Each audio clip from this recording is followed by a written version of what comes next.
Robots Radio presents...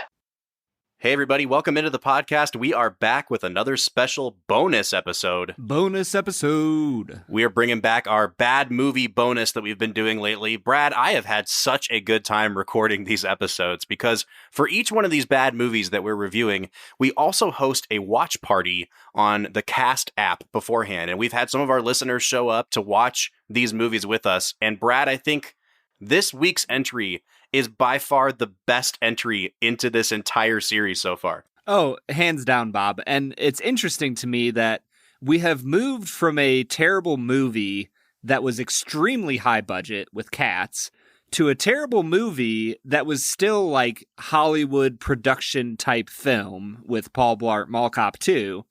And now we have descended into the realm of the trash film. And yet, with the lowest budget of all, I'm pretty positive Velocipastor is my favorite movie that I've possibly ever seen. Yeah, so we're reviewing a movie today called The Velocipastor from 2018. And it is one of those films that it's not just that it's a so bad it's good film. It's one of those movies that is purposely bad.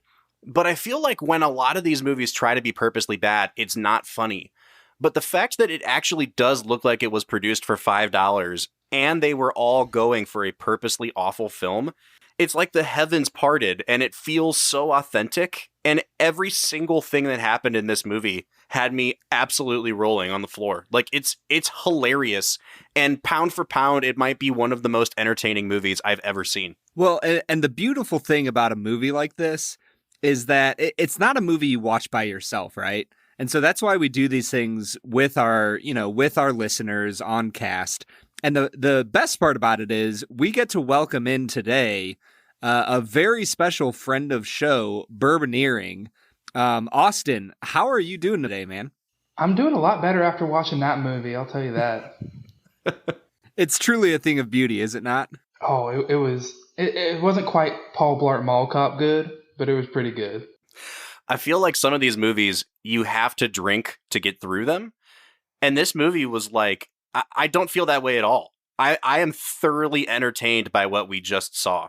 Yeah, Bob, going into this, you had read that they made this movie purposefully to be bad, right? And you were asking me, like, Brad, like, is this actually going to be funny or good? Like, and I was like, Bob, just shut your brain off, watch the movie. It's absolutely hilarious. And was I right or was I wrong? Oh, you're absolutely right. So, guys, as we get into talking about this movie, Brad and I are going to be sipping on a whiskey called California Cowboy Straight Bourbon Whiskey. This was sent to us by the company. We are super excited to get into talking about this craft distillery. So as we sip on this 88 proof bourbon, before we get anywhere, Brad, I need you to give our listeners a very quick Brad Explains about what the F we just saw in the movie The Velocipastor.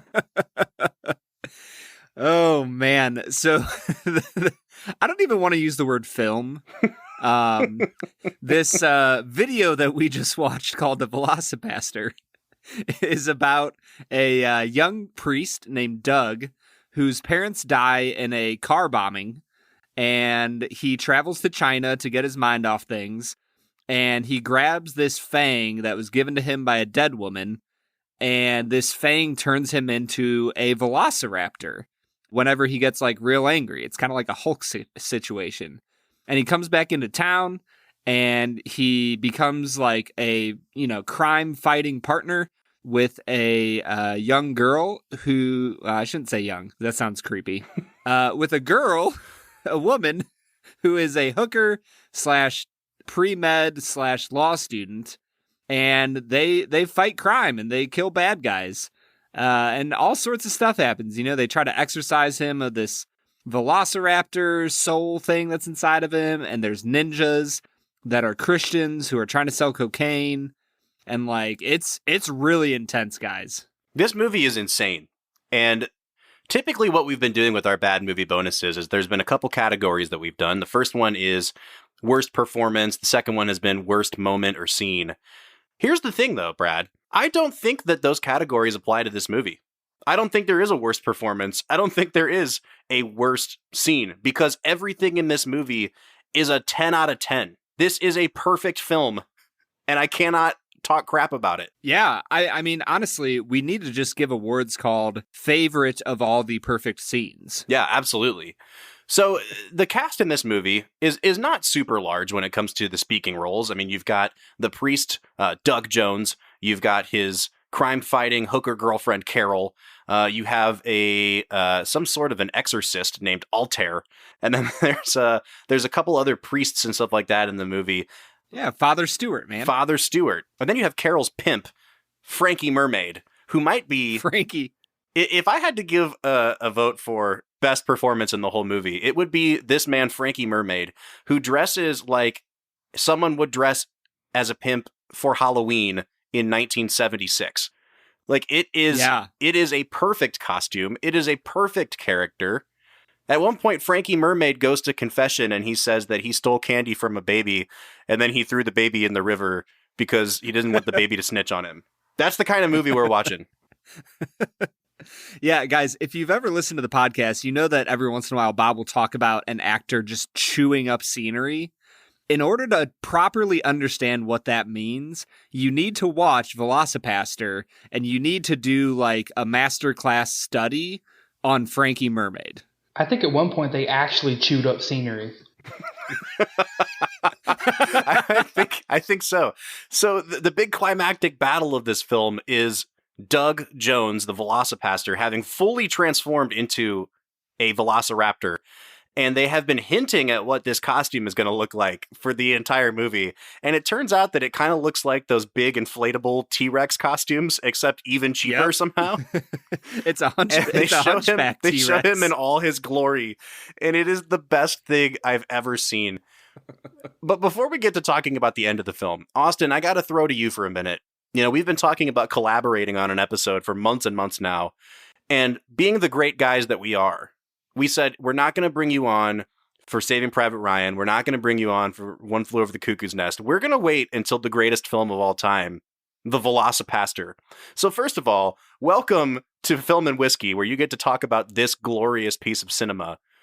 But I have to ask you, man, if you had to single out one performance that you enjoyed more than anything else in this movie, who would it be? Man, I'd have to go with Father Stewart, the older priest. Oh yeah, man, this guy, he was stone cold sober. He watched his girlfriend blow up in front of him. He watched this velociraptor tear up his church, and he was just right to business. The best thing about him is that there's a Vietnam flashback for no reason, where we find out this secondary character's backstory. And he's still like a 58-year-old man with this blonde wig peeking out from under his helmet. And he watches a bunch of his friends die in the war. And while he's like resting on a bench or something after the big battle in Vietnam, apparently his fiance just shows up like, hey, it's me. And as she runs toward him in Vietnam. And as she runs toward him across this Vietnamese meadow, she steps on a landmine and is just instantly liquefied. And he's just covered in her innards. It is the craziest movie I've ever seen. Well, Bob, you're forgetting the 10 out of 10 script that goes along with that amazing cinematography in that screen. Because right after she's liquefied, Father Stewart is standing there looking appropriately horrified, and his war buddies look at her and say, "Man, I wonder what she was doing in the forest. Probably trying to start a family." And then the other guy goes, "I don't think we can do anything for her. She's too far gone." Well, this is the thing that I love about this movie is that you can tell that this is all being done on purpose to be bad, and it still works so well. Like, I've seen movies like this before. There was one in the early 2000s called Kung Pao, which was a comedian who got hold of some old, martial arts movies and then kind of CGI'd his own face into them and made a really stupid, silly movie about it. And it's a funny movie, but it's nowhere near as funny as this movie. Like, there's something about the amateurish level of the acting, some of the actors at least, and the low production budget and the ridiculous lines they have to say, that it's like everything totally works. Yeah, I feel like this movie was filmed as like a 11th grade English class assignment. You know what I mean? Oh, yeah. Like, that's about the production level quality that we're looking at. But for some reason, it just absolutely works. And it's literally one of the funniest films I've ever seen in my life. So, Austin, you came to the watch party tonight. Did you know anything about this movie coming in? Not even a little bit. The only thing I knew was the picture y'all posted on Instagram with a priest. There were ninjas. There was a velociraptor. I don't know what I expect. I expected something like Sharknado, but this was so much better, yet so much worse. Yeah, the thing is, like, in the poster that we posted on Instagram, there's like a professional looking CGI raptor, which wouldn't look good in a real movie, but was still like serviceable. You know, like if your buddy made it on a computer, like with a 3D, you know, and you'd be like, oh man, that's a really good looking raptor. No, that's not what's in this movie. We have this weird cloth. It looks like a paper mache velociraptor. It is so wonderful. Like, it looks like something you might put on your child, like to dress them up for Halloween. Although it looks like they'd never also be able to get out of that. Like, once you're in that costume, not. That's where you live now. That's probably why it's only one scene. That's true. So, Austin, I got to ask, we've talked about favorite performances already. Mine goes to Frankie. What's his name? Frankie Mermaid. Frankie Mermaid. I almost said Frankie Valentine. I don't know what I'm thinking. Do you want to know why they call him Frankie Mermaid, No, Bob? No, I don't. No, I do not. Then you should probably watch the movie. So, we're moving on to best moment or best scene. I want to hear from Austin. What part of this movie made you laugh out loud the hardest? That's tough. There was a lot of what made it the best movie ever is every scene was just outrageous. There wasn't a lull in the action. I guess I'd say my favorite scene, the one that made me laugh, it started it all, was right after Doug gave his sermon and he walked outside to see his parents. That has got to be my favorite scene. It sets the tone. This is like the opening scene of the movie, too. Like, he gives a sermon in a church that is clearly empty and then walks outside, and as he opens the door, his parents are just there, and they're waving to him, and he goes, "Hi, Mom and Dad." And then apparently the car is supposed to have blown up. But in the movie, there's just a shot of an empty street with the words VFX burning car, because they never actually completed that shot. I have a question, though. I couldn't really get a grip. When was this movie supposed to take place? Was it in the past, or was it... I couldn't... It takes place in a universe where people become velociraptors, man. Time is irrelevant. Yeah, okay, man. touche. If I had to guess, it's anywhere between 1970 and 2010. So somewhere in that range. Oh. All right, Brad, what do you think? What was your favorite scene? Man, honestly, the Father Stewart scene when his girlfriend runs and is liquefied by a landmine is really up there. But honestly, the problem with Frankie Mermaid is that he only really has one kind of extended scene, and then he's killed by the Velocipastor. But I absolutely love Frankie Mermaid. He is the funniest character in any movie of all time. He just has this aura about him of he's like Han Solo with none of the chivalry. Like, he's just got that cocksure grit about him, and he's a very transfixing type of character that you just can't take your eyes off him when he's on screen. You know what I mean, Bob? Totally agree. For me, it's every interaction between Carol and Doug, because their lines are just hilarious. When he first asks her, "Are you a hooker?" and she responds, "And pre-med law," but people aren't surprised as much by that one. And then later on, she says something like, "There's not very much demand for a hooker doctor lawyer right now." Just like, what? Let me go on Indeed.com and type in Dr. Hooker lawyer. And then later on, like when they're falling in love, she looks at him very seriously and says, "I don't know much about God." And he looks right back at her and says, "Well, I don't know much about dinosaurs." This movie, it's everything you could possibly want. It is action-packed. It is a greater romance than Casablanca.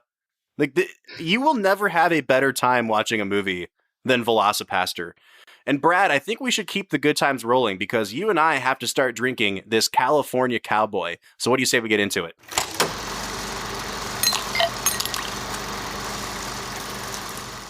All right, so today we are checking out California Cowboy Whiskey. Now, this is whiskey from a small operation in California that I was not even really aware of until we saw them featured on the Instagram page of one of our close Instagram friends at Urban Bourbonist, Chris Blattner. So first of all, Chris, thank you so much for being such a good bourbon steward that we found this brand. We reached out to them. They were gracious enough to send us a whole fifth of their whiskey. This is an 88 proof whiskey. They do source the whiskey from Kentucky. It is unspecified exactly where they get it from. But if you look at their website, Brad, they do have the mash bill of this bourbon broken down on their website.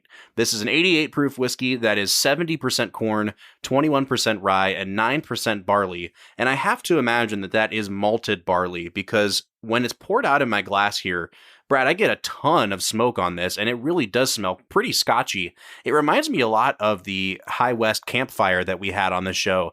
Maybe a more slightly watered down version of that, but it definitely has some scotchy notes going on. Yeah, you do get a little bit of hint of that kind of nice vanilla. It has a little bit of a sweet corn, smell on its nose, but you're right. There's a lot of smoke coming at you, and I actually really like it. I'm a big fan of Scotch, and so whenever my American whiskeys can kind of have a little bit of smoke to them, I get pretty excited. I really do appreciate that even on their website, Brad, they're pretty transparent about the fact that this is a sourced whiskey, and they say that it's aged a minimum of 2 years, which means it's probably on the younger side. But we're going to find out. Let's take a sip of it, Brad, and see how it tastes. Yeah, let's get to it.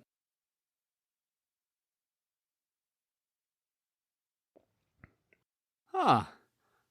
That's really pleasant.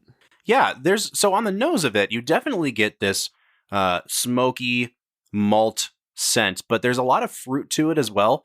I get maybe some green apple, and then on the taste, like you said, it's pretty pleasant. It does taste almost like a Scotch has been blended with a really bright bourbon, and I like that a lot. It's got this perfect combination of sort of a campfire-y smoke to it with some really subtle notes that you get on a younger bourbon, some fruit, some floral notes. It's pretty well balanced, and I'm kind of impressed with this, Brad. You know, for being a lower proof whiskey, I think that they're really bringing it in the flavor department here. Yeah, I was gonna say the nose on this isn't gonna blow you away, but the taste on your palate, it introduces itself quite nicely. I like the word bright. It's a fun little whiskey. Yeah, I think that's a good way to describe it. You know, when we do these bonus episodes, we typically don't go super in-depth on the reviews, but Brad, I have to say that I think this stands up to some of these whiskeys that we've tried that are more experimental in nature. And I keep coming back to this High West Campfire, but that was a whiskey that retails for, I don't know what it is, $60, $70, $80. This thing is nowhere near that price. You know, even in some of the online shops, it's retailing for about $35 for a fifth. It's coming from a craft distiller. And granted, it is sourced whiskey, but, you know, they're bottling it in their facility in California. A portion of the proceeds from every bottle goes towards a horse sanctuary in California. So you know that when you buy a bottle of this, it's going, at least a portion of the proceeds are going to a good cause. Brad, I really, really like this. I think the finish on it is even better than the taste is. It's very mouth-watering. You don't get a lot of those dark, smoky notes on the finish. I think the sort of bright, fruity, and floral notes are what linger on my tongue. I think that they've done a masterful job with whatever it is that's going into this bottle. Yeah, I really would agree with you, Bob. It's an impressive whiskey. And honestly, you were talking about High West Campfire being about $60 to $70. How about we go back to talk about a movie that probably cost about $60 to $70 to produce? That's a good point. Before we get there, I do want to say, Brad, overall, would you recommend this whiskey? Because I would for sure. Oh, definitely. If you can get your hands on some of this stuff, please go out and try it. It is some good whiskey. And it's paired with one of the best films I've ever seen. So, Brad, on your suggestion, let's get back to talking about The Velocipastor.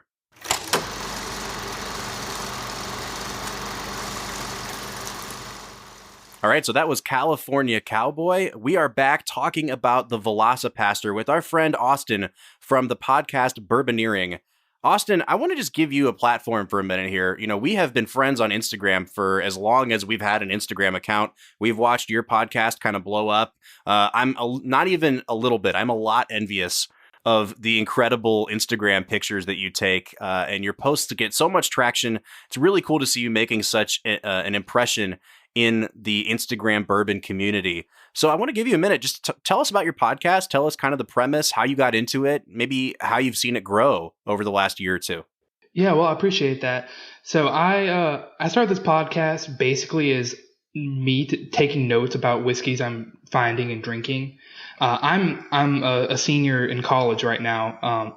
I graduate in May, if all goes well.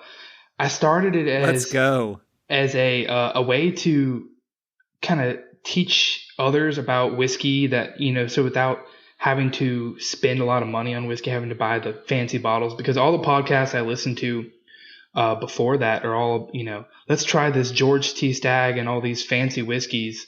So, well, I can't get a hold of that. I want to know about Buffalo Trace and things like that. So it started as a way to give reviews to myself, first of all, and then share with people who want to listen about it. And I like teaching. So I get real into learning about different subjects, especially bourbon and whiskey in general. So I kind of shared knowledge as I learned it. It's short episodes. I try to keep my episodes around 15 to 20 minutes, something with a bourbon review or whiskey review, and then just some information about a specific topic. And I'll interview some local distilleries. I try to keep everything local for me. I'm from Louisiana, especially right now. I think it's important to highlight that when you can. And I'm growing from the cheaper whiskeys. I can actually try some more expensive ones now, and hopefully, if I find a job and everything, it'll be even better whiskeys along the road. Kind of build a catalog that people can go back to, evergreen content. It doesn't have to be topical necessarily to the day. Well, I'll tell you what, Austin, if you stay away from grad school and having kids, you might be able to afford those whiskeys. I feel personally attacked right now. No, I got to say, man, I really love your stuff. And I do learn a lot, too, because you had an episode just a few weeks ago where you were talking about the difference between barrel proof and full proof and cask strength as language that you might see on a whiskey bottle. And honestly, I've seen 1792 full proof, and now Weller's doing a full proof. I honestly did not know that there was a difference between full proof and barrel proof until listening to your podcast and kind of finding out that, yeah, this language is kind of tricky sometimes, and you have to know what you're getting into. So I have to say, man, keep up the great work, because you are educating even people like us who are, involved in whiskey podcast making. And I feel like Brad and I have learned a ton over the last year, but you're still teaching us things that we didn't know. Yeah, honestly, it's kind of that feeling like, I don't know about you guys, but when you were like 21 to 25 and you're getting into the bar and you're ordering drinks, there's that sense of like nervousness of like, I don't know what I'm doing here. And if you don't have somebody to come alongside you and kind of teach you how to order a drink and, how to find your favorite drink, that go-to order you can have, and start to teach you some of the lingo around drinking alcohol, like it can be a little bit scary. And so having podcasts like yours out there that really help you delve into the world of whiskey, and make you feel more comfortable in that world, man, it's a beautiful thing. I appreciate it. Yeah, like I said, as soon as I learn it, I want to share it, because I didn't know the difference between like full proof and barrel proof. And I looked stupid talking to somebody one time, and I got corrected about it. So I want to help people not make that same mistake if they don't have to. Well, guys, as we kind of wind down for the day, first of all, we want to say thank you to Austin for being on the episode with us. We want to say thank you to California Cowboy for sending us this wonderful bottle of whiskey. And the final question that I have for you guys, do you recommend the movie Velocipastor?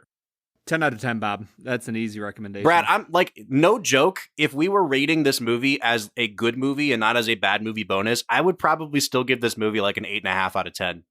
It is such a well done example of a purposely bad movie. I'm thoroughly impressed by this movie. Yeah, no, it's a movie that, because of how hard it tries to be bad, it actually succeeds at it. And I don't know how they did it, but it's just an impressive example of trash film. And I would recommend anybody watching it. Don't watch it by yourself. Make sure you watch it with a good group of people. And please be drinking your favorite adult beverage while you're doing it, but it's 100% worth your time. I would describe this movie how y'all describe some of this swill whiskey you've been doing on the springtime of swill? That was your That's last right. little segment. It's you go into it knowing it's not the fancy movie, but it's balanced all the way through. It's really funny. It has a great finish. Yeah, I'm giving it a 10 out of 10. I would definitely recommend it. That's right. That's why we have you on this podcast, Austin. Yep. You get it. Well, everybody, we are super thankful that you guys joined us for this bad movie bonus episode. Austin, it is a blessing and a pleasure to have you on this podcast. Thanks so much for joining us, man. Thank you for having me. Yeah, well, hey, we will be coming back at you next week with our regularly scheduled episodes. But until then, this is the Film and Whiskey Podcast. I'm Brad G. I'm Bob Book, and we'll see you next time. Doing it backwards feels really weird. It does.